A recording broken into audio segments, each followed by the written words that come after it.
Okay, I'm just gonna get something straight. I love the old Pokemon games, especially Generation 1 games, but something happened this one day that I will never forget. That makes me get chills down my spine every time someone says the word Pokemon. It was the day of my graduation from college. I was so happy about it. My best friend Alex, who was at my same campus, had given me a Game Boy Color as a graduation gift. I suddenly remember the good old days of my childhood playing Pokemon Red. It was my favorite game of all time and I never seemed to grow out of it.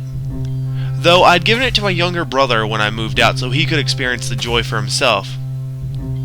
I was sitting on my couch watching TV when I felt something hard below my cushion. I was surprised to see it because I was sure I had given it to my little brother. It was almost as if the cartridge were alive. The label was torn off and the cart said Pokemon Dark Red. I was very confused why it said that, but I didn't care. As I started up the game, the intro was very disturbing. Instead of Gengar and Nordorino fighting, there's a Pikachu eating up a bloody, mangled corpse. I was frightened and tried to turn off the game, but the screen just said, "Error, this Game Boy cannot be turned off at this time." When the screen popped back to the main menu, the main character had a very large scratch in his chest, and his heart was outside of his body. There was a note beside him saying, "He's coming for you."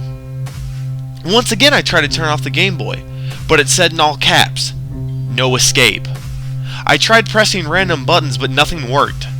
The game started by itself and had one file name with one character on it, called It's All Your Fault. I was confused because the name of the character could not be that long. I wanted to delete the file and start up my own game for myself, but the game entered the file on its own.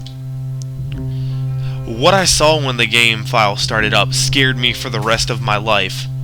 The game entered into Lavender Town, which is where the Pokemon would be buried if they perished.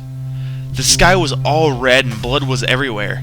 There's a Pikachu with a mouthful of blood and said in a realistic voice, "Come with me."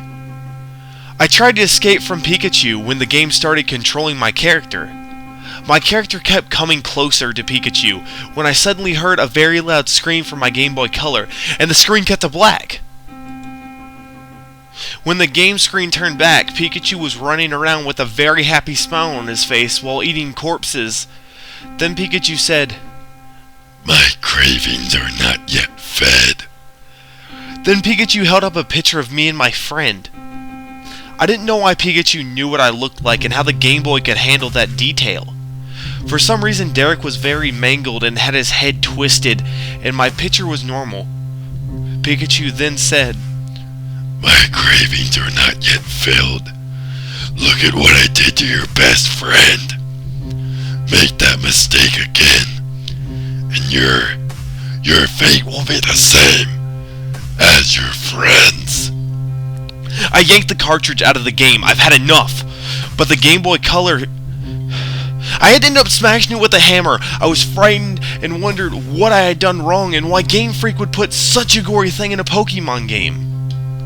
I went over to my friend's house to talk to him about my experience.